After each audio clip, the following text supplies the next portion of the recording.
Are you searching for genuine inner peace and enlightenment? The journey within is often the most profound and transformative. Ajahn Chah, a revered Thai Buddhist monk, offers deep and practical wisdom that guides practitioners toward a state of serenity and self-awareness. His teachings emphasize that true happiness is not found in external achievements or material possessions, but in understanding the nature of the mind and letting go of attachments. In this exploration, we will dive into the core principles of Ajahn Chah's philosophy, particularly from his teachings in Peace of Mind. These insights encourage us to turn inward, embrace impermanence, cultivate mindfulness, and dissolve the ego, leading to a life of deeper fulfillment and freedom. 1. The nature of happiness. True peace comes from within. Happiness is one of the most sought-after yet misunderstood aspects of human life. Many people believe that happiness is something to be achieved, as if it were a goal to be reached through wealth, success, relationships, or external pleasures. However, Ajahn Chah's teachings reveal a deeper truth. Happiness is not something that can be found outside of us. Rather, it is an inner state of peace, acceptance, and understanding. In this expanded discussion, we will explore why external sources of happiness are fleeting, how attachment creates suffering, and how true peace comes from within. By shifting our perspective, we can cultivate a lasting sense of joy that is independent of circumstances. 1. The illusion of external happiness. Most people spend their lives chasing happiness through external means. They believe that acquiring more money, achieving career success, or finding the perfect relationship will bring lasting fulfillment. While these things may bring temporary joy, they are not sustainable sources of true happiness. Example: consider someone who works tirelessly to buy their dream house, believing it will bring them peace. After achieving their goal, they may feel satisfied for a while, but soon, new desires emerge: a bigger house, better furniture, a more prestigious neighborhood. The cycle of chasing happiness through external achievements never ends. Lesson: Ajahn Chah teaches that true peace is not found in material things. No matter how much we achieve or accumulate, if our happiness depends on external factors, we will always feel restless and unsatisfied. 2. The trap of attachment and desire. Buddhism teaches that attachment is the root cause of suffering. When we attach our happiness to things, people, or experiences, we set ourselves up for disappointment because everything is impermanent. Example: imagine someone deeply in love, believing their partner is the sole source of their happiness. If the relationship ends, they experience extreme suffering. Why? Because they attached their sense of self-worth and happiness to something they could not control. Lesson: Ajahn Chah reminds us that when we let go of attachment, we free ourselves from suffering. This does not mean we cannot enjoy relationships or possessions, but rather that we should appreciate them without clinging. 3. The mind as the source of true happiness. Ajahn Chah often said, "If you let go a little, you will have a little peace. If you let go a lot, you will have a lot of peace." This means that happiness does not come from changing the world around us, but from changing our perspective. Example: two people face the same difficult situation, losing a job. One person becomes angry, depressed, and hopeless. The other sees it as an opportunity to start fresh, learn new skills, and grow. Their external circumstances are the same, but their inner response is different. Lesson: happiness is a state of mind. When we train ourselves to accept life as it is, instead of resisting or constantly seeking more, we discover a deep and unshakable inner peace. 4. Cultivating inner stillness through mindfulness. Ajahn Chah emphasizes the importance of mindfulness and meditation as tools to cultivate happiness. When we observe our thoughts without attachment, we begin to see that our emotions are temporary and that suffering only arises when we hold on to them. Example: imagine sitting by a river, watching leaves float by. If we grab onto a leaf and try to keep it from moving, we struggle. But if we simply watch the leaves pass, we remain at peace. Similarly, when we observe our thoughts without reacting, we free ourselves from suffering. Lesson: by practicing mindfulness, we learn to experience life fully without becoming controlled by our emotions. Happiness arises naturally when we stop resisting reality. 5. Letting go of the need for control. Many people believe they can only be happy when everything goes according to plan. However, life is unpredictable, and trying to control everything only leads to frustration. Ajahn Chah teaches us to surrender to the present moment and trust in the natural flow of life. Example: a person who is stuck in traffic may feel angry and impatient. Another person in the same situation may accept the delay, listen to music, and remain calm. The situation is the same, but one person suffers while the other remains at peace. Lesson: when we stop trying to control everything, we liberate ourselves from unnecessary stress and worry. Happiness is found in acceptance, not resistance. 6. The joy of simplicity. Ajahn Chah believed that a simple life is a happy life. In today's fast-paced world, people often believe they need more money, more experiences, more possessions to be happy. But in reality, the more we simplify our lives, the lighter and freer we feel. Example: a person who owns many expensive things may also have many worries protecting their belongings, paying for maintenance, keeping up appearances. On the other hand, someone who lives simply with only what they need feels less burdened and more at peace. Lesson: happiness comes from contentment, not accumulation. The less we need, the freer we become. 7. Finding happiness in serving others.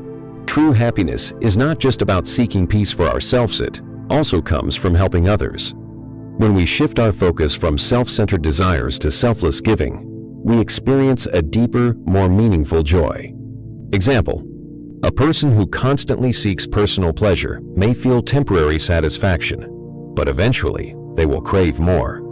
In contrast, a person who dedicates time to helping others experiences a lasting sense of fulfillment. Lesson: compassion and generosity open the heart and create a happiness that is pure and self-sustaining. 2. Understanding impermanence. Nothing lasts forever. One of the fundamental teachings of Buddhism, and especially emphasized by Ajahn Chah, is the concept of impermanence, anicca. Everything in life, or emotions, relationships, possessions, and even our very existences, in a constant state of flux. Nothing lasts forever, and clinging to what is temporary inevitably leads to suffering. By understanding and accepting impermanence, we can free ourselves from attachment, reduce suffering, and cultivate inner peace. Instead of resisting change, we can learn to embrace it, flow with it, and find peace in the present moment. Let's explore why impermanence is one of the most important lessons in life, and how accepting it can transform the way we experience happiness, loss, and personal growth. 1. Everything is in a state of constant change. Impermanence is not just a Buddhist idea, it is a fundamental law of nature. Everything in the universe is constantly changing, from the seasons to our bodies, emotions, and circumstances. Example: imagine a beautiful flower blooming in your garden. One day it is fresh and vibrant, bringing you joy. But over time, its petals begin to wither and fall. Eventually, it decays and disappears. If you are attached to its beauty, you may feel sadness when it fades. However, if you accept its impermanence, you can appreciate its beauty while it lasts, without suffering when it is gone. Lesson: nothing in life is permanent. The more we try to hold on to things, people, or situations, the more we suffer. But if we recognize that everything is temporary, we can appreciate each moment fully, without fear of loss. 2. Why clinging to permanence causes suffering. Much of our suffering comes from attachment. We want things to stay the same. We fear change, and we resist the natural flow of life. But attachment to anything impermanent only leads to disappointment. Example: a person who builds their identity around their youth and physical appearance may feel devastated when they start aging. They spend money on anti-aging products, surgeries, and struggle emotionally because they are fighting against an inevitable truth: everything ages and changes. Lesson: instead of clinging to what is temporary, we should embrace change as a natural part of life. By accepting impermanence, we reduce our suffering and develop resilience in the face of life's challenges. 3. Applying impermanence to everyday life. A. Relationships. Many people struggle with the impermanence of relationships. Friendships fade, lovers grow apart, and family members pass away. When we cling to relationships expecting them to always stay the same, we set ourselves up for heartache. Solution: instead of fearing change in relationships, cherish the moments you have and accept that relationships evolve. Let go with love when necessary and allow new connections to form naturally. B. Emotions and thoughts. Our emotions are also impermanent. Happiness, sadness, anger, and excitement, they all come and go like waves in the ocean. Example, think about a time when you were heartbroken. At the time, it felt unbearable, as if the pain would last forever. But as time passed, the pain faded, and you moved on. The suffering was temporary, even though it felt permanent in the moment. Solution. When facing emotional turmoil, remind yourself, this too shall pass. No matter how intense an emotion feels right now, it is not eternal. By observing emotions rather than attaching to them, we can move through them with ease. C. Material possessions and wealth. Many people believe that financial success or material possessions will bring them lasting happiness. However, money, luxury, and social status are all impermanent. Example, someone who builds their self-worth around their job title may feel completely lost if they are fired or retire. If their happiness depends solely on external achievements, they will struggle when those achievements disappear. Solution. Instead of basing happiness on external things, focus on developing inner peace and self-worth that isn't dependent on circumstances. True contentment comes from within. 4. Using impermanence as a source of freedom. While impermanence may seem like a harsh reality, it is actually a great source of liberation. Once we fully accept that nothing lasts forever, we become free from fear, anxiety, and excessive attachment. A. Enjoy the present moment fully. When we realize that every moment is fleeting, we begin to appreciate life more deeply. Instead of worrying about the past or future, we embrace the beauty of the present moment. Example, imagine watching a sunset. You know that in a few minutes, the colors will fade and night will fall. Instead of wishing the sunset would last forever, you simply enjoy it while it is there. Life is the same, each moment is precious and temporary. B. Let go of resentment and pain. Just as good things don't last forever, neither do bad things.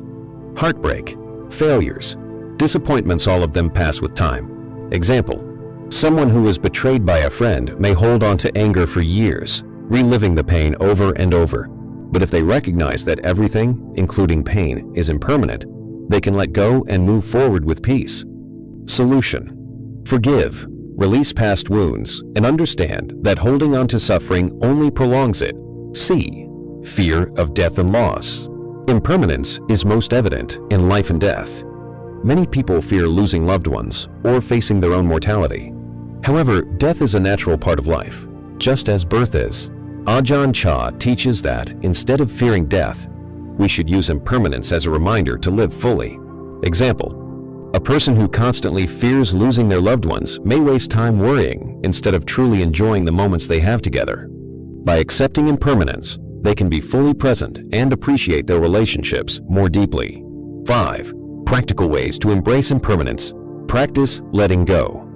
Notice when you feel attached to something and remind yourself that it is temporary. Breathe deeply and release the need to control it. Meditate on change. Reflect on how everything in your life has changed over time, your thoughts, body, relationships, and environment. Live in the present moment. Focus on enjoying each experience without worrying about how long it will last. Develop a gratitude practice.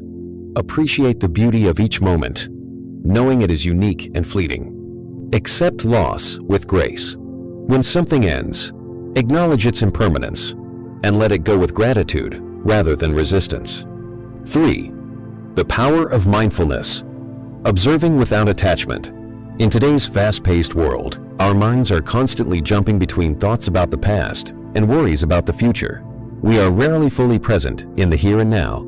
Ajahn Chah, one of the great Buddhist masters, teaches that mindfulness, sati, is the key to finding inner peace and true freedom. Mindfulness is not just about meditation, it is a way of living. A practice of observing our thoughts, emotions, and experiences without attachment. When we learn to witness our inner and outer world without clinging or resisting, we break free from suffering and experience life with clarity, balance, and wisdom. Let's explore why mindfulness is so powerful, how it helps us detach from suffering, and how we can integrate it into our daily lives. 1. What is mindfulness? Mindfulness means being fully aware of the present moment, without judgment or resistance. It is the ability to observe life as it unfolds, without getting caught in emotional reactions or compulsive thoughts. Ajahn Chah often said, "If you let go a little, you will have a little peace. If you let go a lot, you will have a lot of peace. If you let go completely, you will have complete peace." Mindfulness is about letting go of our constant inner dialogue, our attachments, and our resistance to life's flow. It teaches us to simply observe and accept what is happening right now. Example: imagine sitting by a river and watching the water flow. If a leaf floats by, you don't jump in to grab it, you simply observe it pass. Mindfulness is like that. You watch your thoughts, feelings, and sensations as they arise and fade, without clinging to them or pushing them away. 2. How mindfulness reduces suffering. A. Breaking free from negative thought patterns. Most of our suffering comes from over-identifying with our thoughts and emotions. When we get lost in negativity, we create unnecessary pain.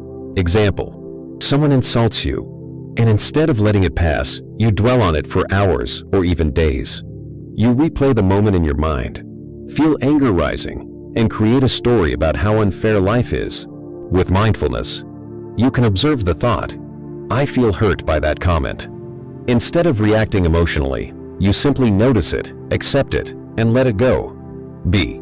Freedom from emotional turmoil. Mindfulness helps us create space between what happens to us and how we react.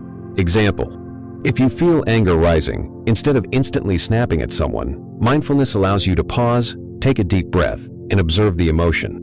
Ajahn Chah teaches, don't chase after your thoughts. Don't cling to them. Watch them come and watch them go. Emotions, like waves in the ocean, rise and fall. When we observe them without attachment, they lose their power over us. C. Dissolving attachment and cravings. One of the main causes of suffering is attachment to people, possessions, opinions, or even emotions. Mindfulness helps us recognize that everything is impermanent, so we don't need to hold on so tightly. Example: you desire a new car, believing it will bring you happiness. But after getting it, the excitement fades, and you start craving something else.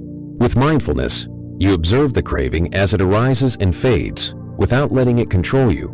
This practice helps us cultivate contentment and peace, no matter what we have or lack. 3. Practicing mindfulness in everyday life. Mindfulness is not just for meditation, it is a way of living.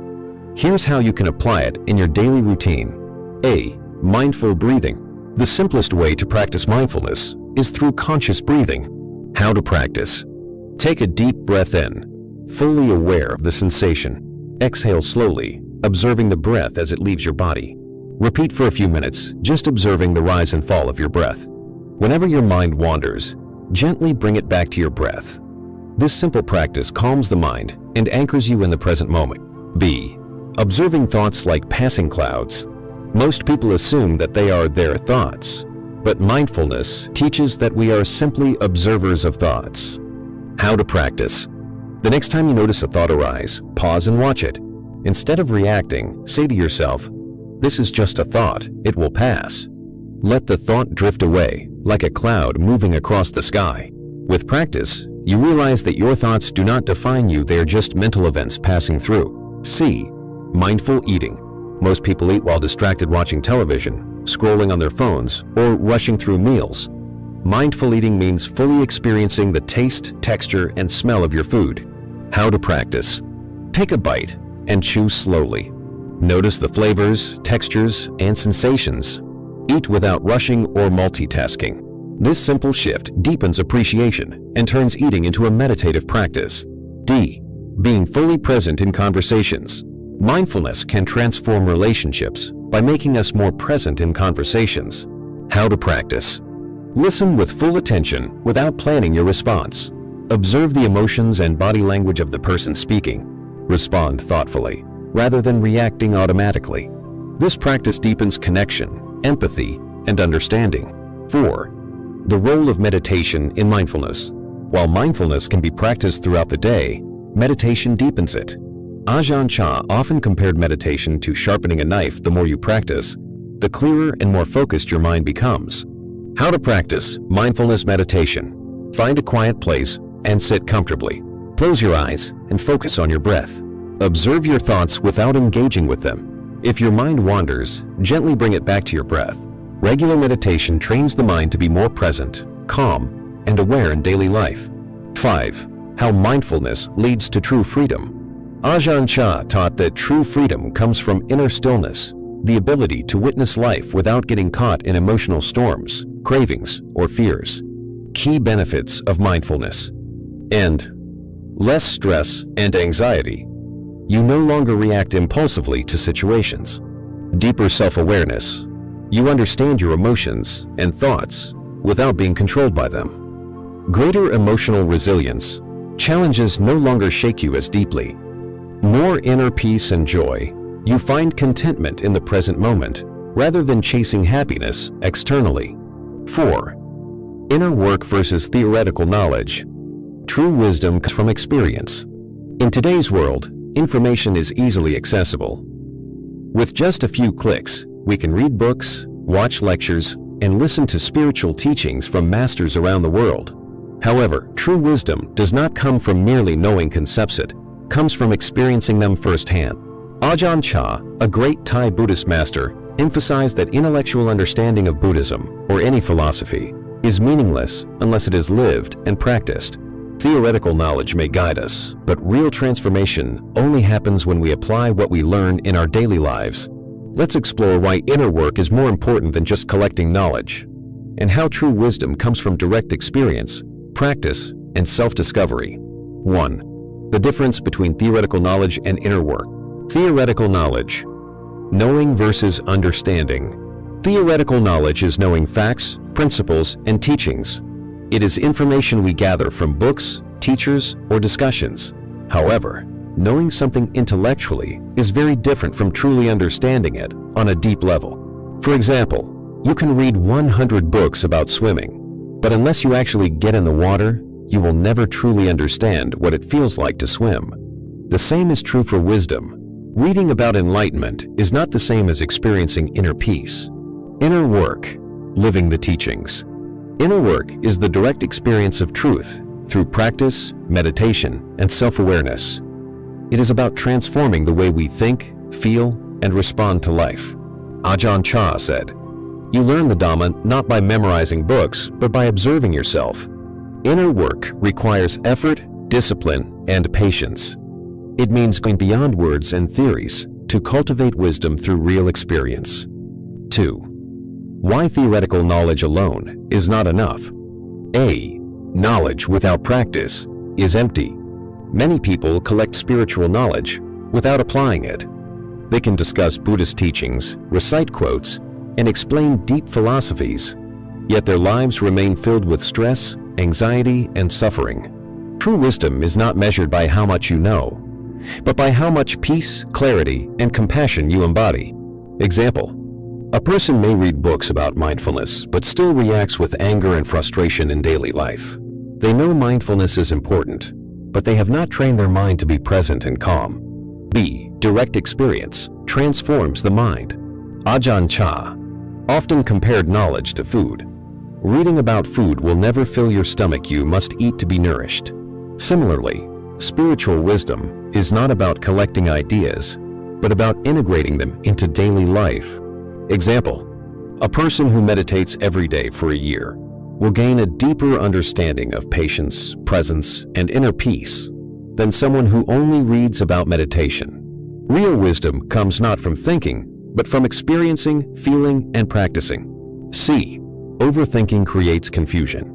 Too much theoretical knowledge without practice can actually create more confusion. People who constantly analyze teachings often get stuck in endless debates instead of experiencing transformation. Ajahn Chah warned, "The more you think, the more you doubt. The more you doubt, the more confused you become." Wisdom is not about overanalyzing life, but about living with awareness, simplicity, and presence. 3. How to move from knowledge to wisdom. A. Shift from learning to practicing. Instead of just reading about mindfulness, practice being mindful in daily life. Instead of discussing compassion, actively be compassionate to others. Example: rather than only reading about meditation, sit quietly and meditate every day.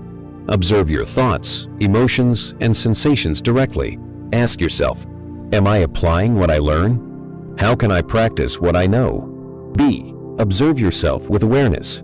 Ajahn Chah encouraged his students to be their own teachers.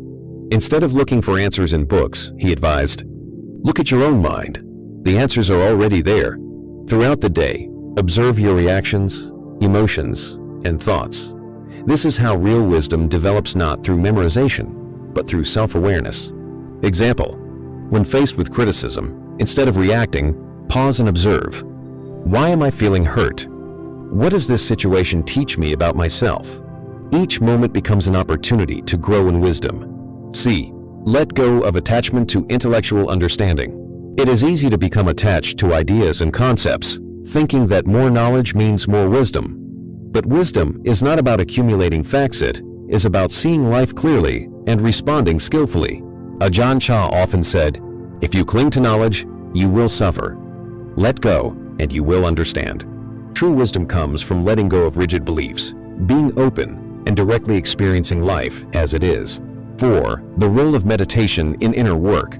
Meditation is experiencing, not thinking. Meditation is the most direct way to move from intellectual knowledge to wisdom.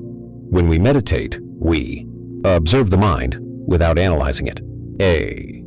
Experience the present moment fully. Learn through direct awareness rather than theory. Example, instead of reading about how meditation reduces stress, try sitting quietly and observing your breath. Feel the calmness directly. This experience teaches more than any book. Applying wisdom in daily life. Wisdom is not about escaping the world, it is about responding to life with clarity and peace. Practical ways to apply wisdom. In conversations, listen deeply instead of preparing a response. In conflicts, observe emotions instead of reacting impulsively. In daily tasks, be fully present, whether washing dishes or driving. True wisdom is not found in books, it is found in how we live. 5. The benefits of inner work. Less stress and overthinking. You stop chasing knowledge and start living with clarity. Stronger emotional resilience. You respond to challenges with wisdom, not reaction. Deeper self-awareness. You understand your mind through experience, not theory. Greater inner peace. You no longer seek happiness outside, but find it within. 5. Letting go of ego. The path to freedom. The ego is often described as our sense of self or identity, thoughts, and the way we perceive ourselves in relation to the world. But according to Ajahn Chah and Buddhist wisdom, the ego is an illusion that creates suffering. When we cling to our identity, pride, and personal desires, we become trapped in endless struggles for validation, superiority, and control. Letting go of ego is not about denying our existence, but realizing that we are not separate from the world. It is about transcending our attachments and stepping into a deeper state of freedom, wisdom, and peace. This path requires humility, mindfulness, and continuous self-awareness. Let's explore how the ego keeps us trapped, why letting go leads to true freedom, and practical ways to dissolve the ego in daily life. 1. Understanding the ego. What is it really? The ego is the false sense of self, the voice in our mind that constantly seeks validation, control, and importance. It creates attachment to identity, opinions, status, and desires. How the ego manifests in daily life: feeling superior to others based on intelligence, wealth, or achievements. Becoming defensive when criticized, even if the feedback is constructive. Constantly seeking approval and admiration from others. Holding grudges and refusing to forgive because of pride. Feeling the need to be right in arguments instead of seeking truth. Comparing ourselves to others and feeling either inferior or superior. The ego convinces us that we are separate from others, leading to competition, conflict, and suffering. Ajahn Chah said, "If you let go a little, you will have a little peace. If you let go a lot, you will have a lot of peace. If you let go completely, you will be free." True freedom begins when we loosen the grip of the ego and embrace the flow of life without attachment. 2. The consequences of an ego-driven life. A life ruled by ego leads to A. Constant suffering. When we are attached to our self-image, every criticism feels like a personal attack. If someone disagrees with us, we take it as an insult. If we don't achieve our desires, we feel like failures. Example: A person who identifies as successful loses their job. Instead of adapting, they suffer deeply because their ego is attached to their status. Letting go of ego allows us to accept change without suffering. B. Broken relationships. Ego makes us self-centered. We focus on being right instead of being kind. We struggle to apologize or admit mistakes because pride gets in the way. Example: a husband and wife argue. Instead of resolving the conflict, each person holds on to their pride, refusing to apologize first. Their relationship suffers because ego is more important than love. Letting go of ego allows us to prioritize connection over being right. C. Fear and anxiety. Ego craves control, but life is unpredictable. When things don't go as planned, we feel fear, frustration, and anxiety. Example: a businessman builds his entire identity around success. When the market crashes, he is overwhelmed by fear because his ego cannot handle failure. C. Let go of attachment to intellectual understanding. It is easy to become attached to ideas and concepts, thinking that more knowledge means more wisdom. But wisdom is not about accumulating facts, it is about seeing life clearly and responding skillfully. Ajahn Chah often said, "If you cling to knowledge, you will suffer. Let go, and you will understand." True wisdom comes from letting go of rigid beliefs, being open, and directly experiencing life as it is. 4. The role of meditation in inner work. Meditation is experiencing, not thinking. Meditation is the most direct way to move from intellectual knowledge to wisdom. When we meditate, we observe the mind without analyzing it. A. Experience the present moment fully. Learn through direct awareness rather than theory. Example: instead of reading about how meditation reduces stress, try sitting quietly and observing your breath. Feel the calmness directly. This experience teaches more than any book. Applying wisdom in daily life. Wisdom is not about escaping the world, it is about responding to life with clarity and peace. Practical ways to apply wisdom. In conversations, listen deeply instead of preparing a response. In conflicts, observe emotions instead of reacting impulsively. In daily tasks, be fully present, whether washing dishes or driving. True wisdom is not found in books, it is found in how we live. 5. The benefits of inner work. Less stress and overthinking. You stop chasing knowledge and start living with clarity. Stronger emotional resilience. You respond to challenges with wisdom, not reaction. Deeper self-awareness. You understand your mind through experience, not theory. Greater inner peace. You no longer seek happiness outside, but find it within. 5. Letting go of ego. The path to freedom. The ego is often described as our sense of self or identity, thoughts, and the way we perceive ourselves in relation to the world. But according to Ajahn Chah and Buddhist wisdom, the ego is an illusion that creates suffering. When we cling to our identity, pride, and personal desires, we become trapped in endless struggles for validation, superiority, and control. Letting go of ego is not about denying our existence, but realizing that we are not separate from the world. It is about transcending our attachments and stepping into a deeper state of freedom, wisdom, and peace.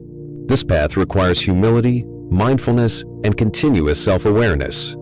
Let's explore how the ego keeps us trapped, why letting go leads to true freedom, and practical ways to dissolve the ego in daily life.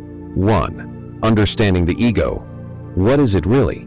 The ego is the false sense of self, the voice in our mind that constantly seeks validation, control, and importance. It creates attachment to identity, opinions, status, and desires. How the ego manifests in daily life: feeling superior to others based on intelligence, wealth, or achievements. Becoming defensive when criticized, even if the feedback is constructive. Constantly seeking approval and admiration from others. Holding grudges and refusing to forgive because of pride. Feeling the need to be right in arguments instead of seeking truth. Comparing ourselves to others and feeling either inferior or superior. The ego convinces us that we are separate from others, leading to competition, conflict, and suffering. Ajahn Chah said, "If you let go a little, you will have a little peace. If you let go a lot, you will have a lot of peace.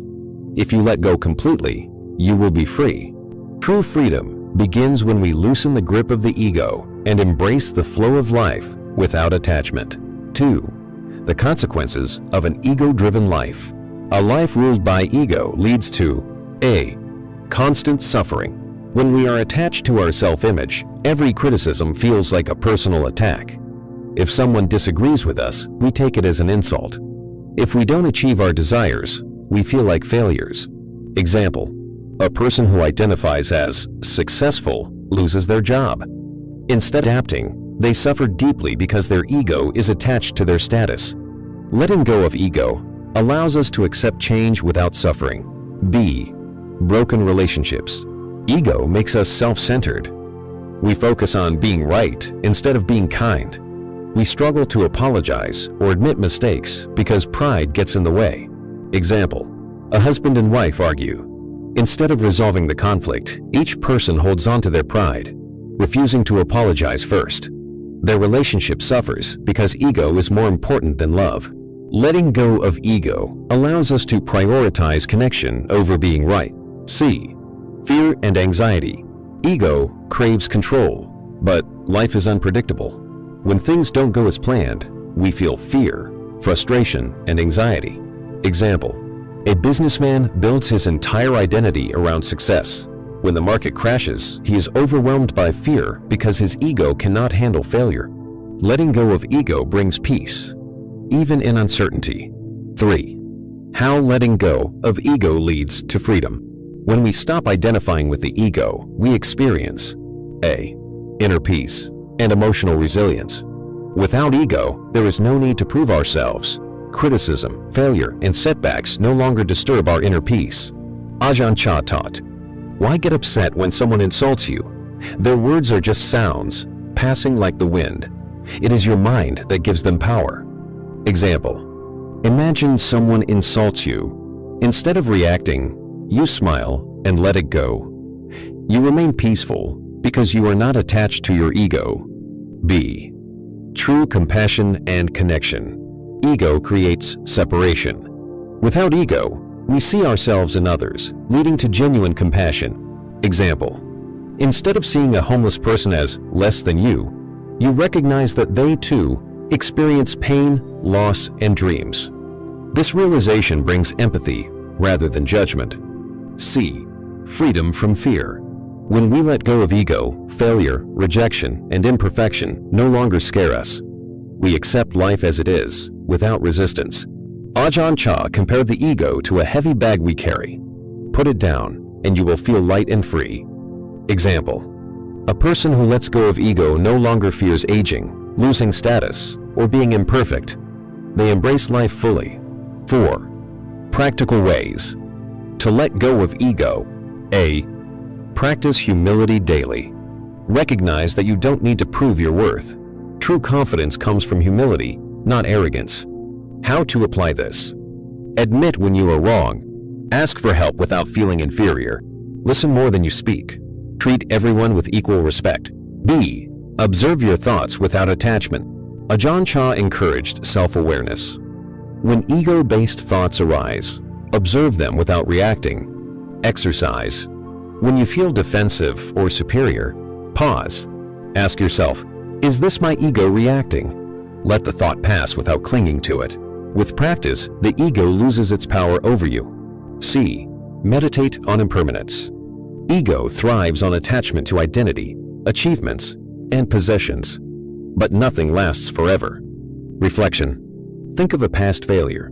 Did it destroy you? Number life moved on. Recognize that all things success, failure, praise, criticism come and go. By meditating on impermanence, you stop clinging to the temporary. D. Practice selfless acts.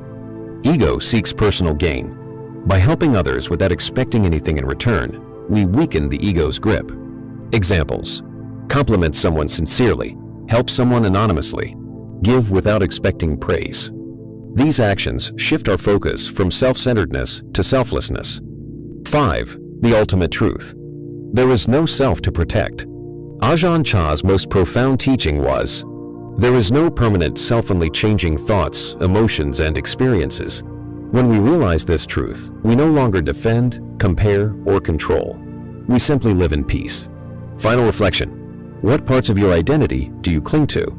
How does your ego create suffering in your life? What can you do today to let go and embrace freedom? 6. Cultivating compassion. True enlightenment is in helping others. Many people believe that enlightenment is about achieving personal peace, detachment, and wisdom. While this is partially true, Ajahn Chah taught that real enlightenment is not just about personal liberation, it is about helping others. Compassion is not merely an emotion. It is an action, a way of life, and a spiritual path. True wisdom and inner peace naturally lead to a deep desire to help, support, and uplift others. In Buddhism, enlightenment is not complete if it does not include compassion. A truly enlightened being does not retreat from the world, but actively engages with it, bringing peace and kindness wherever they go. Let's explore why compassion is the highest form of wisdom and how cultivating compassion transforms not just others' lives, but also our own. 1. What is true compassion? Compassion is the deep awareness of another's suffering, combined with the sincere desire to alleviate it. It is not just feeling sorry for others. It is a call to action. The difference between pity, sympathy, empathy, and compassion. Pity. I feel bad for you. Distancing, passive. Sympathy.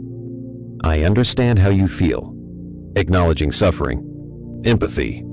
I feel what you feel. Sharing suffering. Compassion. I want to help relieve your suffering.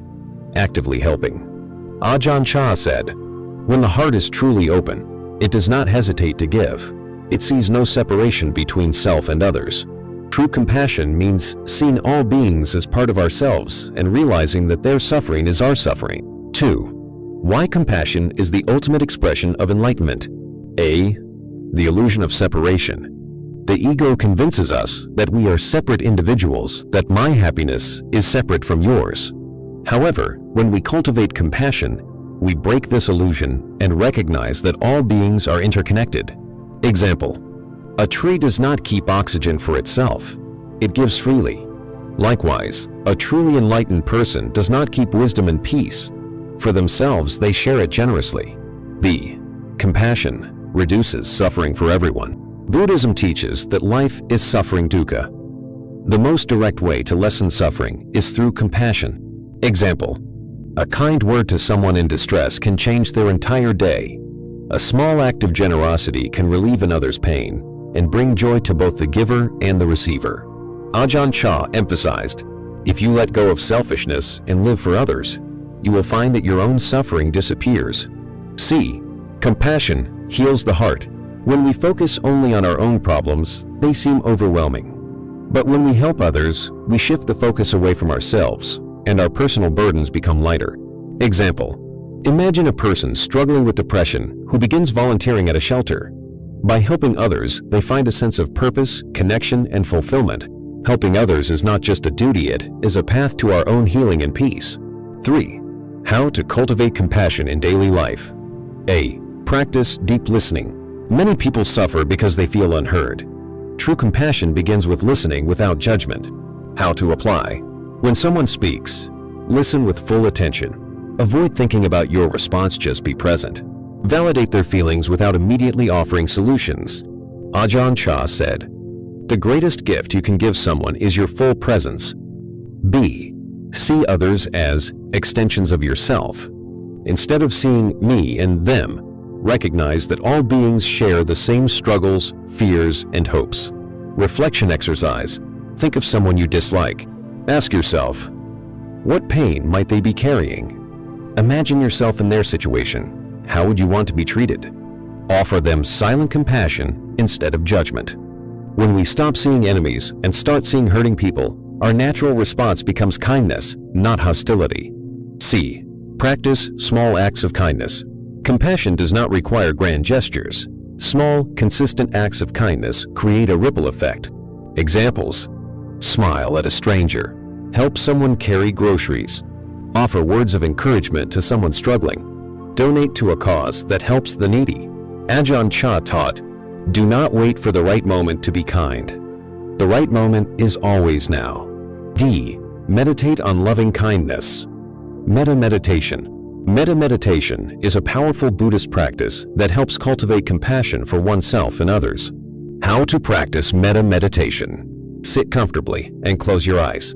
Take a few deep breaths, calming your mind. Silently repeat, "May I be happy. May I be free from suffering. May I be peaceful." Extend this wish to others. May all beings be happy. May all beings be free from suffering. Visualize sending love and kindness to family, friends, strangers, and even those you dislike. Regular practice rewires the brain to respond with compassion rather than anger. E. Transform pain into compassion. Often, those who suffer deeply become the greatest healers. Use your past pain to help others in similar situations. Example: a person who has overcome addiction can become a guide for others struggling with the same issue. Ajahn Chah said, "Your suffering is not wasted if it teaches you to ease the suffering of others." Instead of asking, "Why did this happen to me?" ask, "How can I use this experience to help someone else?" 4. The compassionate path. Becoming a bodhisattva.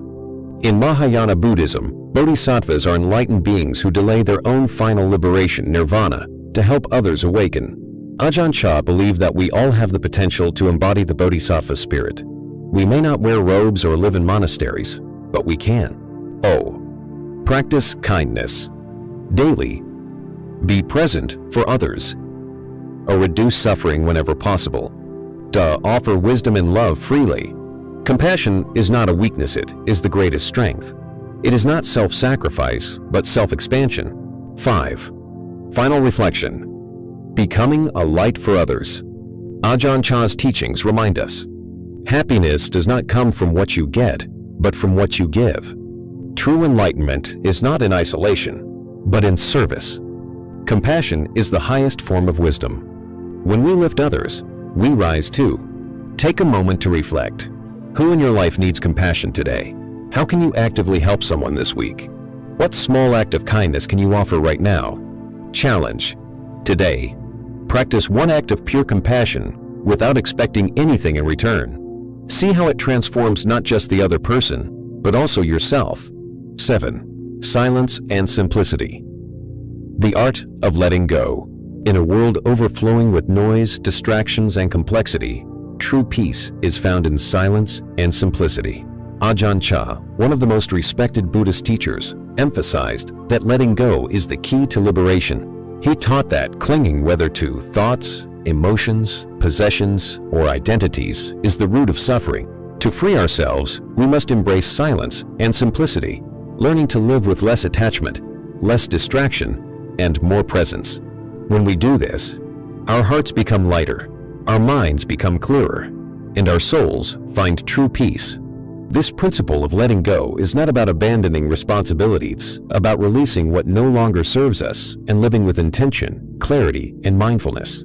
Let's explore how silence and simplicity can transform our lives. 1. The power of silence. Finding truth in stillness.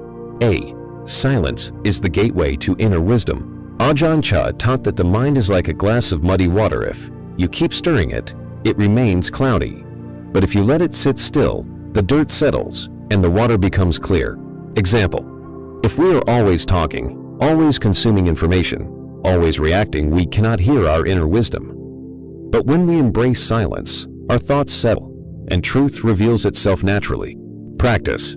Spend time in silence every day. It could be 5 minutes of sitting quietly, a silent walk, or even a technology-free evening. Observe how your mind settles. B. Silence is a powerful teacher. Ajahn Chah often reminded his students, the best teachings do not come from books or words, but from silence itself. Silence allows us to truly observe life, to feel deeply, and to see beyond words. Example: think of a moment when you sat in nature, watching the sunrise, or simply listening to the wind. Didn't it teach you more than 1,000 words ever could? Silence is not empty, it is full of answers. Practice. Try listening meditation. Sit in a quiet space and just listen, not just to sounds, but also to the space between sounds. C. Silence is strength, not weakness. Many believe that silence means weakness or passivity, but Ajahn Chah taught that silence is a sign of inner mastery. Example: when someone insults us, our ego wants to react. But silence in that moment is more powerful than 1,000 arguments. It shows that we are not controlled by emotions. Practice. The next time you feel the urge to react, pause in silence for a few seconds. See how it transforms the situation. 2. The beauty of simplicity. Less is more. A. Why we suffer. The burden of excess. Modern life teaches us that more is better more. Possessions, more achievements, more experiences. But Ajahn Chah taught that true happiness comes from having less, not more. He said, "We collect things thinking they will bring happiness, but they bring only burden. Real peace comes when we let go." Example: think of the joy of a child playing with a simple toy versus an adult constantly worrying about their expensive possessions. Who is freer? One reflection: what unnecessary things in your life are actually weighing you down? Could you simplify your space, your commitments, or even your thoughts? B. Simplicity brings clarity. When our lives are too full of possessions, responsibilities, distractions, our minds become cluttered too. Ajahn Chah compared it to a jungle path. If the path is overgrown with weeds, you cannot walk smoothly. But if you clear it, you can walk with ease. Simplicity clears the mental path, allowing us to see what truly matters. Practice. Try simplifying one aspect of your life this week. It could be decluttering a space, reducing commitments, or spending less time on distractions. Observe how it feels. C. Simple living, deep thinking. Simplicity does not mean deprivation. It means removing the unnecessary so we can focus on what is truly meaningful. Ajahn Chah himself lived with few possessions, eating simple food, wearing simple robes, but his mind was vast and rich. Example: some of the happiest people in the world are not those with the most things, but those who have mastered the art of simple living, focusing on relationships, purpose, and inner peace. Practice. Spend one day living as simply as possible, minimal distractions, mindful eating, gratitude for the basics. See how much peace it brings. 3. The art of letting go. Freedom from attachment. A. Why letting go is the ultimate freedom. Ajahn Chah said, "We suffer because we hold on. The moment we let go, we are free." We cling to material things, fearing loss, ideas and beliefs, refusing to change, emotions and past pain, refusing to forgive. But in truth, nothing belongs to us, not even our own bodies. When we accept this, we stop fighting reality and find deep peace. Reflection. What is one thing you are holding on to that is causing suffering? What if you simply let it go?